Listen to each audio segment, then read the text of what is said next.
Hey there and welcome. Are you a woman who is unapologetically ambitious, but you're also deeply focused on honoring God, loving your family well, and pursuing meaningful work? Well, you've come to the right place. My name is Dana Byers, and you and I are going to be fast friends. Let's get started.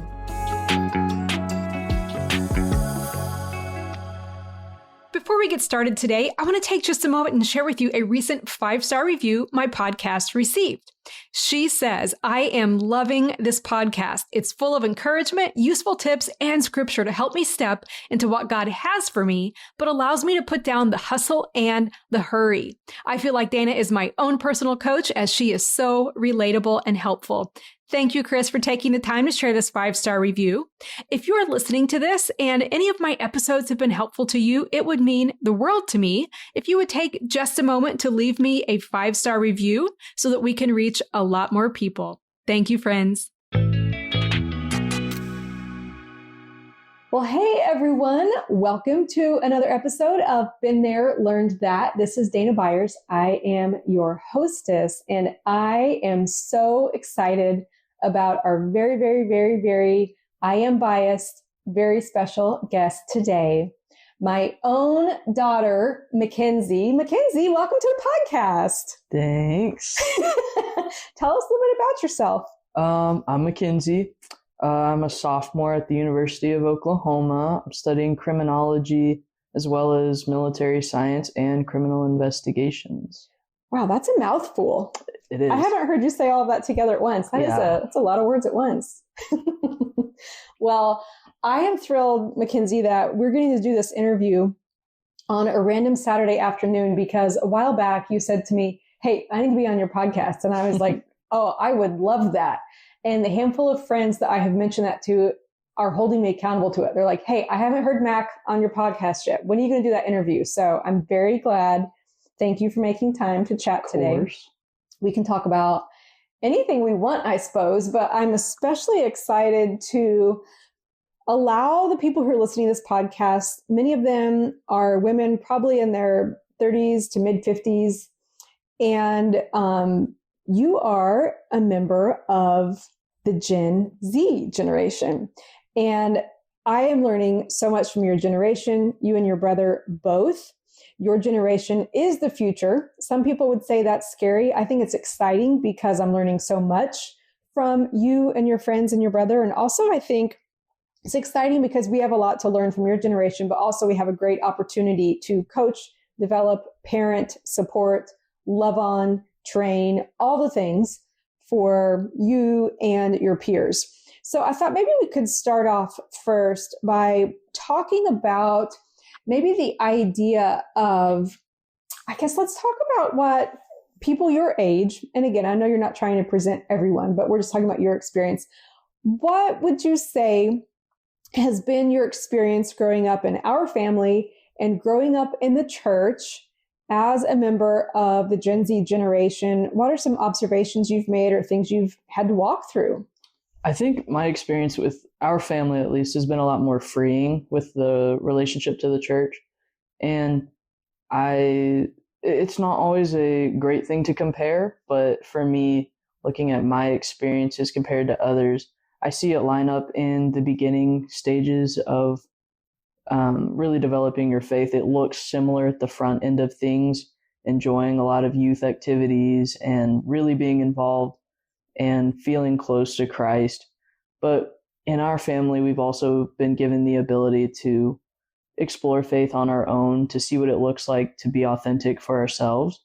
And in my observation, I feel that some kids in my generation feel as though they may not have the most authentic relationship and that it has to look like everyone else's. And for me, that's just not a comfortable thought, to feel like I have to fit the same mold in faith that everyone else does. And I think a lot of our generation has this idea of what church is and what it's supposed to look like. And whether that's due to church influence or parental influence, to me, it's an issue. And I wish that wasn't how people felt, because I do love authenticity and I want people to really dive in because they want to experience God and they want to be closer because it's important to them, not because of what else that looks like, whether that's through media representation or that's just what you know, so you're going to do it because it's comfortable and you know what it looks like. But with our family, I think I'm more thankful that I've had the ability to figure out what it really looks like to me and that it doesn't have to look the same as everyone else's. Yeah, I think the first time you were 7, maybe the first time you came to me. So you were like in 2nd grade, you were 7 and you were like, Mom, what if we're wrong? Like, what if Christianity is wrong? What if we missed out or we have something wrong? And at first, I'll admit, I was a little bit like, I felt thrown off course / anxious that you were asking that at age 7. But I didn't yet understand that, you're very intellectual, you're very logical, and you have a really big heart, but you wanted to talk through your faith. And so that was great because it pushed me into deeper theology to have conversations with you. But then probably around the time you were 12, you started saying, Mom, I feel like church is a cultural thing. Like that's different from my relationship with God. And you were trying to process, how do I, intersect those things? And you weren't saying I hate church or I'm against church or anything like that, but you were more like, hey, I feel like in some cases, church feels like I have to show up and have an emotional experience to prove that I've connected to God.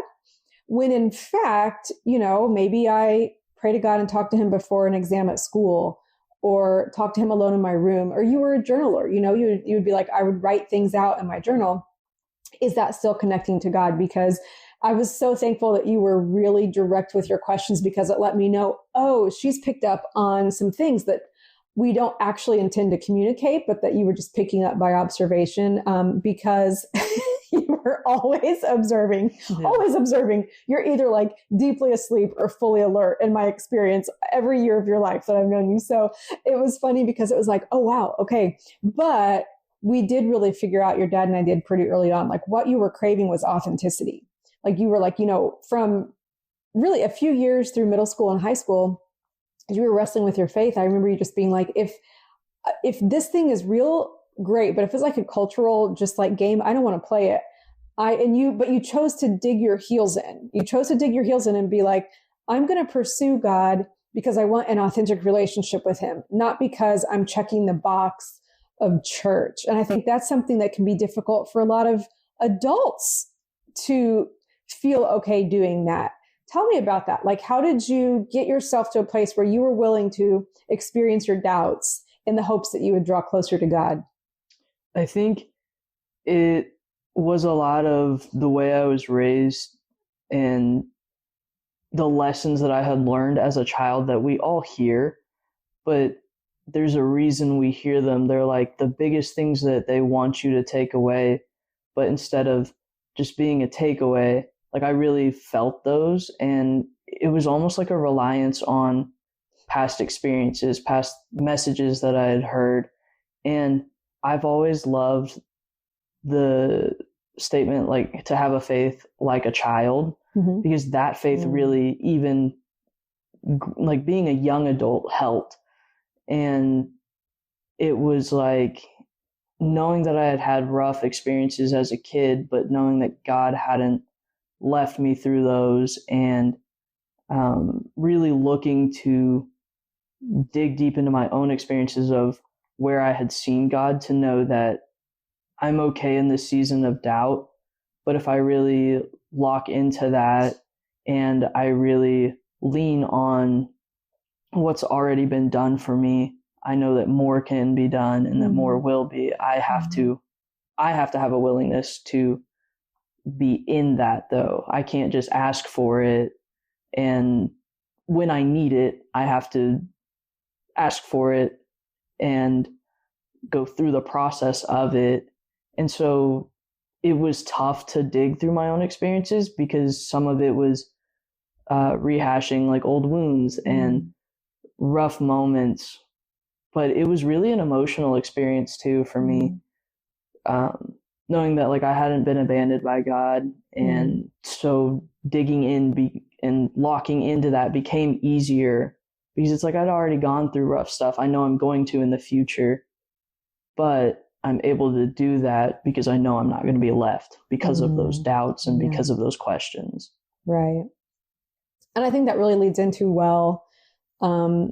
a phrase that, I think it was just God just laid it on my heart a few years ago that's become kind of the foundation of how our family interacts. And what phrase is that? I love you always and no matter what. Yes, I love you always and no matter what. And I think that, that is my experience with God. Like as much as I can understand as a human, my sin and my fault and the limited understanding I have that I'm definitely not God, I also have as much of an understanding as I think I can today for his unconditional love for me. So the thought of creating an environment in our home where it was safe to be me, safe to be you, and that we aren't, encouraging anyone to go into danger, but really to just be like, I love you always and no matter what. And to start like marketing that to our family as a reminder, to send you a text, to tell you eye to eye, to write you a note, like to really be like, I want you to know this is true. And I'm trying to give you the love that God's given me. And I've done it super imperfectly, but it's been so cool that God just kind of gave me that idea as a mom, because I feel so supported in our family. And I think we all support each other really well, but we also know we have each other's backs, right? Like, you could make a decision that doesn't go well, and that doesn't change our love for you. And I could make a decision that doesn't go well, and that doesn't change, your love for me. And really leaning into that hard has actually helped, I think, you and your brother and your dad and me actually lean into our leadership strengths and our faith more. Like, I'm more willing to take risks now because we have such a safe home environment.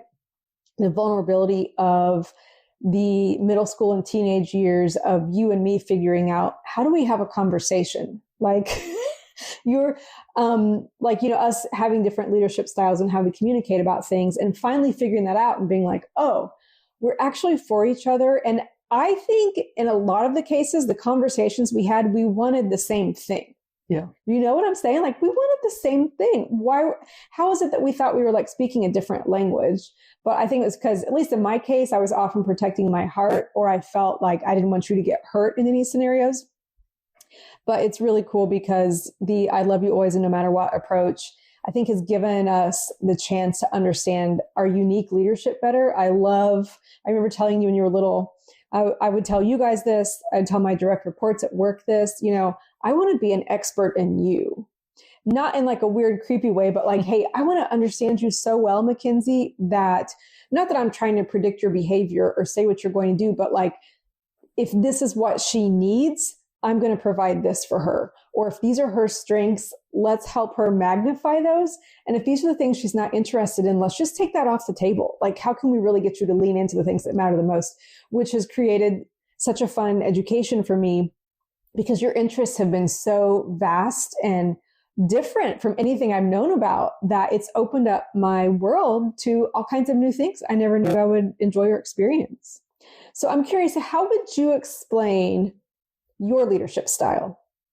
I think my leadership style is pretty blunt. I think it's you're gonna know what I'm getting at, and sometimes it doesn't come across the best, but my goal is to always keep the relationship still meaningful and not to have any tension, but to really use it to lift each other up. Because as much as I'm asking something or wanting something to happen, I'm also open to the same being said to me.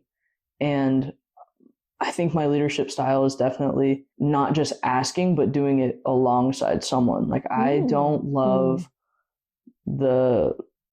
I wouldn't even call it leadership if that's what someone's doing, is just telling someone to do something. I want to be in the nitty gritty. I want to figure out problems with people and show that I'm there for you, not just telling you that I'm there for you. Because I think people say actions speak louder than words, but I think they go hand in hand. Like you have to match what you're saying and what you're doing to each other. And so, yes, it's blunt, but I'm going to be there with you. So, yeah, that's definitely true. I remember a conversation a couple years ago where you were like, Mom, just like, don't beat around the bush, just say it. And I was like, well, I'm trying to be delicate. And you were like, oh, please, like, just say it. You're not going to hurt my feelings. And I was like, boy, we could have saved hours of conflict probably over the years but you had really come to a recent, I think even a stronger understanding of something unique about you is, you can be pretty direct and blunt, but you can receive it that way. And it didn't actually harm our relationship.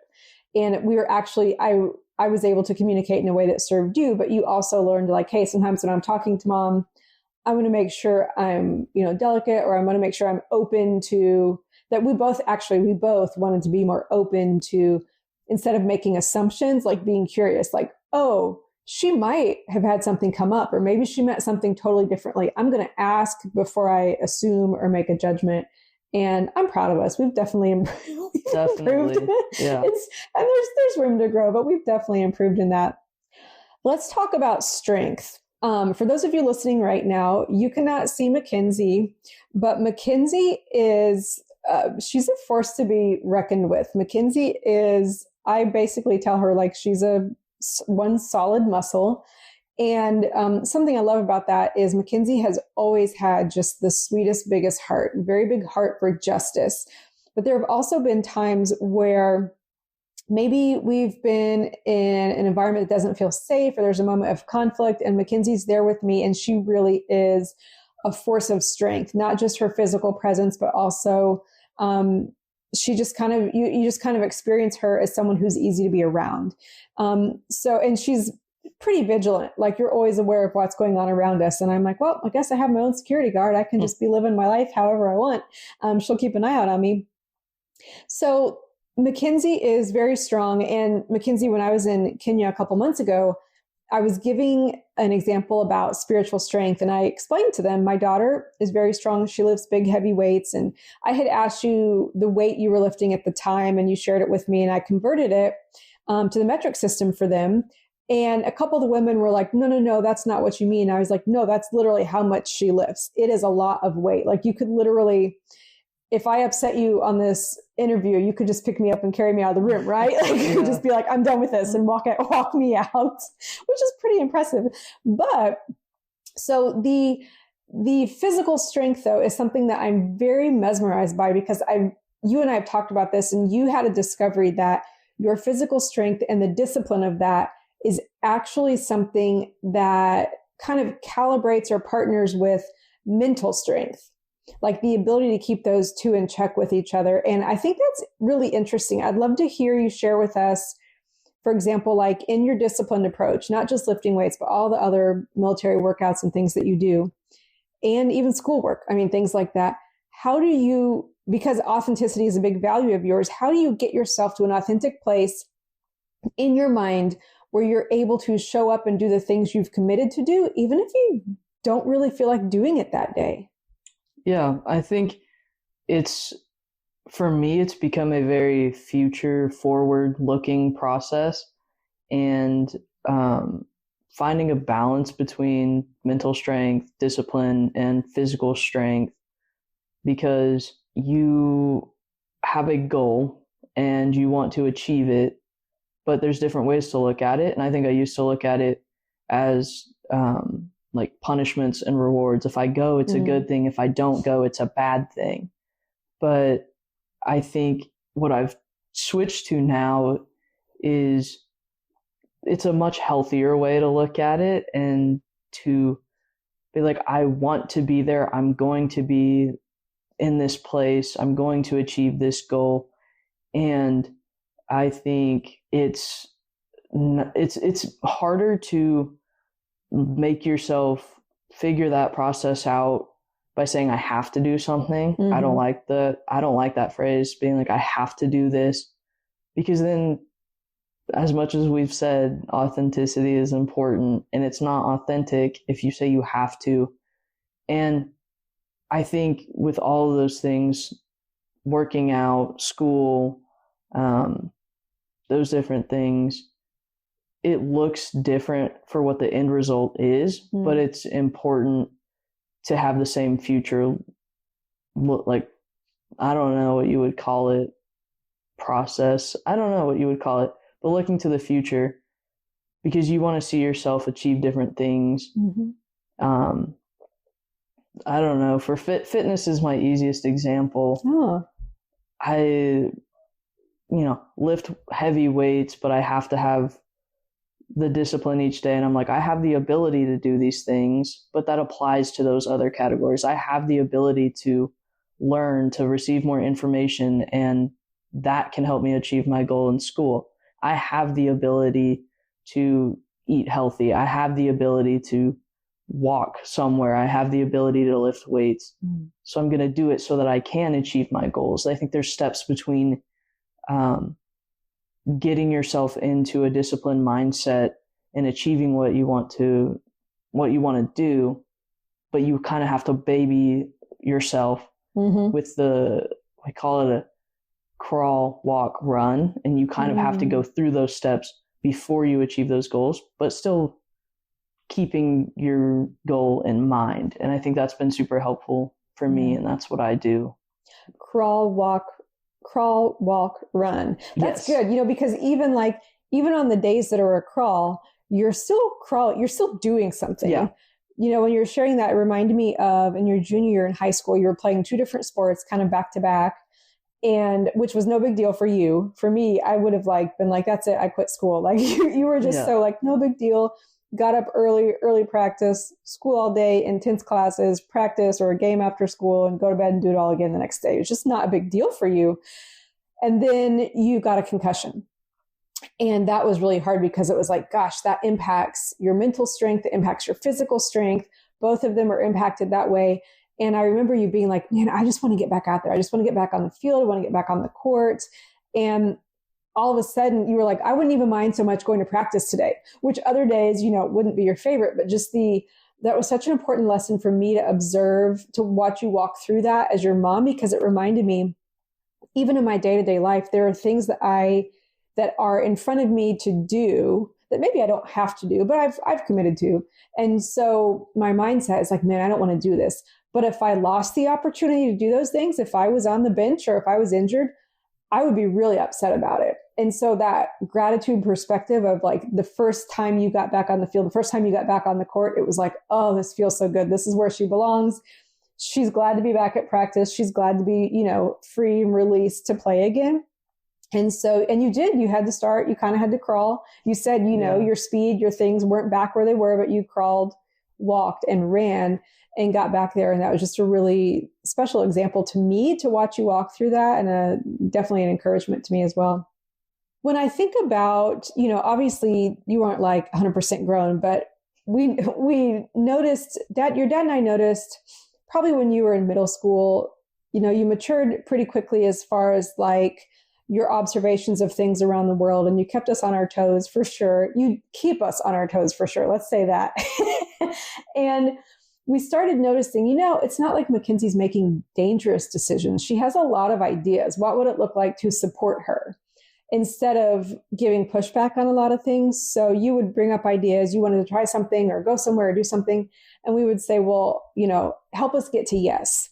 Or how can we make this happen?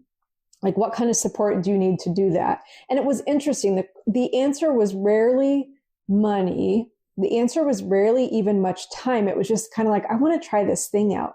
And so it didn't really cost us much except trusting God, depending on God, and giving you that freedom to pursue the thing you're interested in, whatever that would look like. And that has been so cool because I think, and I'm not patting ourselves on the back here, I really think God gave us that idea, like seeing you go, oh, whoa, okay. We got to lead your brother in a different way that I think was really strong and healthy. And then we wanted to lead you in a different way that was really strong and healthy, best for kind of how you're wired. And we got a lot of things wrong. We got a lot of things wrong. Yes, you're nodding your head and smiling. Yes, this is true. But I won't bring your dad into this. This is all about me, right? I got a lot of things wrong. So like, even for the moments I was trying so hard to give you freedom, I would want to control in a different area, right? And it was interesting to discovered that you realized, okay, of course you knew your mom wasn't perfect, but you realized my mom's trying to figure some of this out on the fly. And I remember saying to you once, like, Mackenzie, I've never raised you before, right? Yeah. You've never had me as your mom at this age before, and I've never raised you at this age before. I'm going to get some things wrong.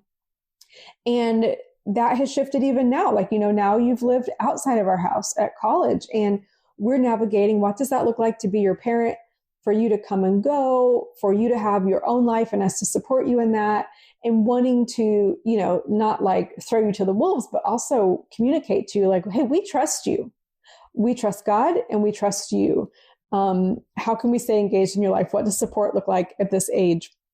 So thinking back on, especially those kind of middle school, high school years, what were some things that I got wrong? What were some things that worked? Just, share things that you remember that you're like, oh, okay, maybe we could have done that differently, or here's what we did, whatever comes to mind. Yeah, I think a lot of the things that worked were all the big support moments, because we've had conversations where I'm like, oh, that's what you were doing. Like, you really stood up for me in this case, and that felt good. That worked. Like, that allowed me to know that you're in my corner.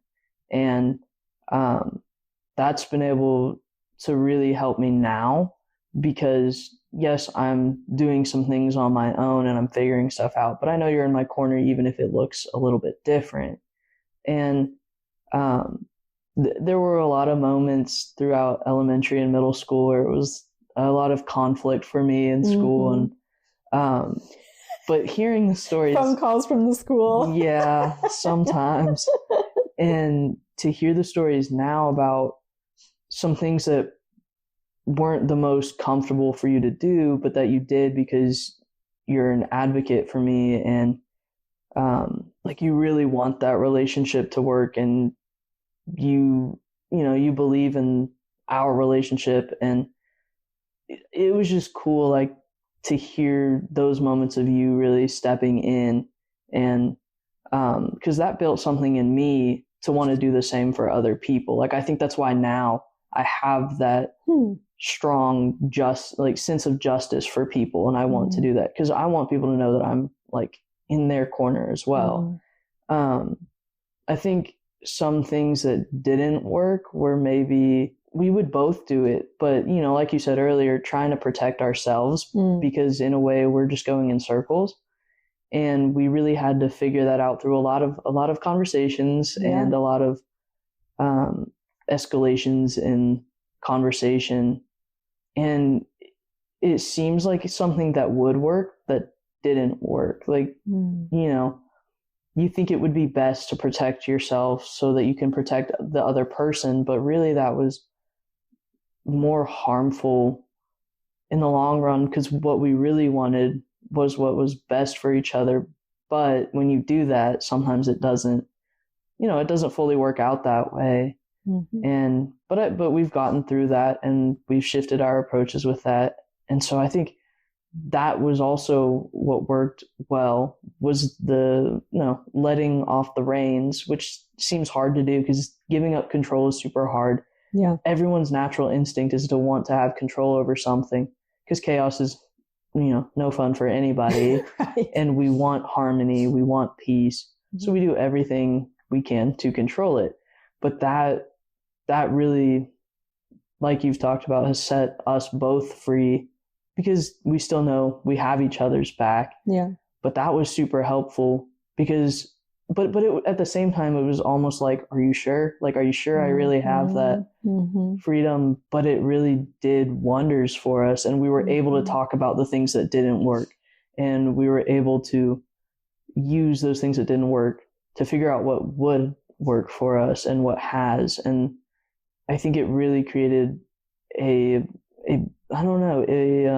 our style changed to work better together. Yeah. And it was more unified than us trying to play tug of war on who needed this or that, but really it was working together. So I like that it shifted that. Yeah, that was a big deal, because it took both of us, didn't it? I mean, because we kind of got to a point where it was like, this is either going to work or not. And it wasn't like we weren't going to have a relationship. It was like, we're kind of getting to a crucial point where we have to be vulnerable and say what we're afraid is going to happen. Like for me, my biggest fear was that I would parent you in a way that caused you to be like, the second I'm out this door, I don't want to have a relationship with mom. Because I knew I, wasn't perfect. And I was like, am I the most annoying mom? Like, what's happening here? And I also, this wasn't fair to you, but I also doubted the grace that you were giving me. Because I was like, no, but for real, I raised my voice, or no, but for real, I forgot something, or and I was very hard on myself because like parenting you and your brother is, one of the most important roles of my life. Things happen in my business, things happen where I volunteer. Even with your dad, it's different. He and I have a different relationship where it's like, there's so much more give and take. But with my kids, I'm like, I'm the adult here. I need to get a lot more things right. I need to give them all the grace, but I wouldn't give myself grace. And so as I was giving myself more grace, and as I saw you give it to me, it was like, whoa, this is awesome. Like the layers were kind of peeled back. And I just said to you at one point, I was like, I'm afraid that if we have conflict about things, and if we don't get it right, which whatever that meant, who knows what I meant by get it right, right? But like, if we don't get this right, that we won't have a relationship. And I care so much about being in your life in any capacity that you want me in your life. Like, I'm here for you. This matters to me. And you were like, you were honestly looked at me like, for real? Is that what you're worried about? Like, I'm not going anywhere. Yeah. Like this is fine. I love you. We're going to be fine.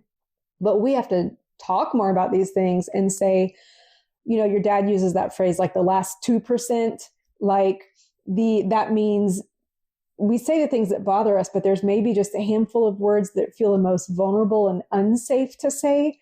And we've said those things, like we've said them.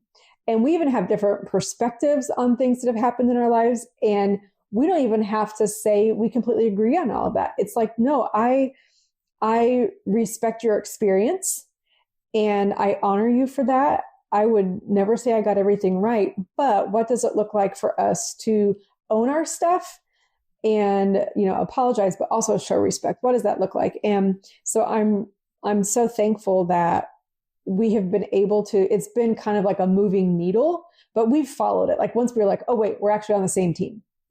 Yeah. Let's do this together.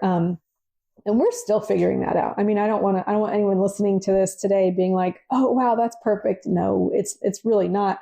But the safety and the vulnerability of our conversations has shifted to the point where you just, walked in a few months ago and you're like, Mom, I'm going to be on your podcast. And I was like, okay, whatever, who knows what we're going to talk about. And we've talked about a bunch of different things that we would talk about. And then it was kind of like, well, we'll hit record and we'll just talk about whatever we talk about. Right. And that's kind of how you and I function. As we wrap up, I thought it would be interesting to kind of hear from you as far as what you think something would be really helpful for moms who follow Jesus, like someone like me, moms who follow Jesus, who are in the workplace.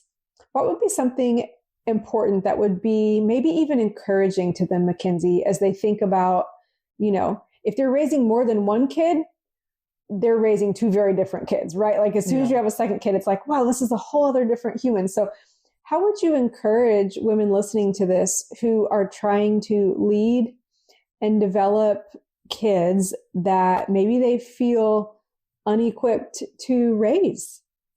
I think I have two things.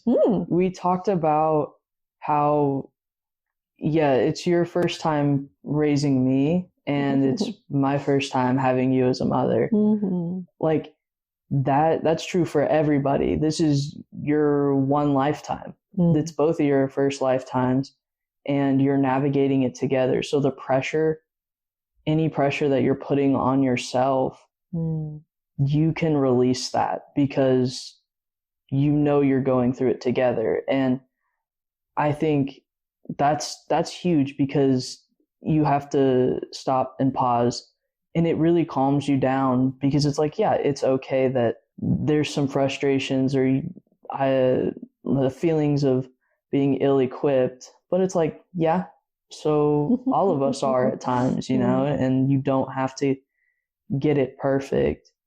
And I think the second thing would be that it's okay that it looks different for, child to child, or for yourself. It doesn't have to look the same as everybody else. And that's been helpful, I think, for us, because I know that my relationship with people and with God doesn't have to look the same as yours, and it doesn't have to look the same as everybody else's.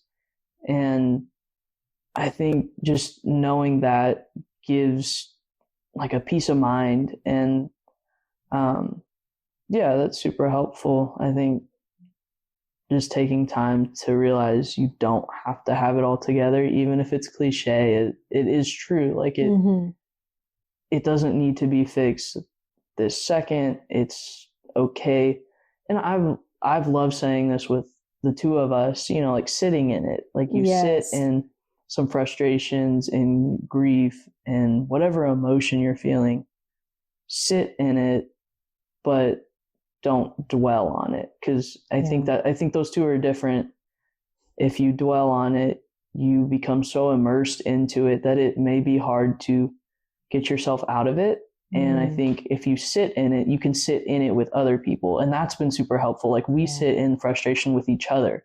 And when we do that, we share whatever emotions so that we all feel it. It's instead of one person taking it all on, everybody gets to know it, and we can all like build each other back up. So I would say, sit with things, but don't allow yourself to be consumed.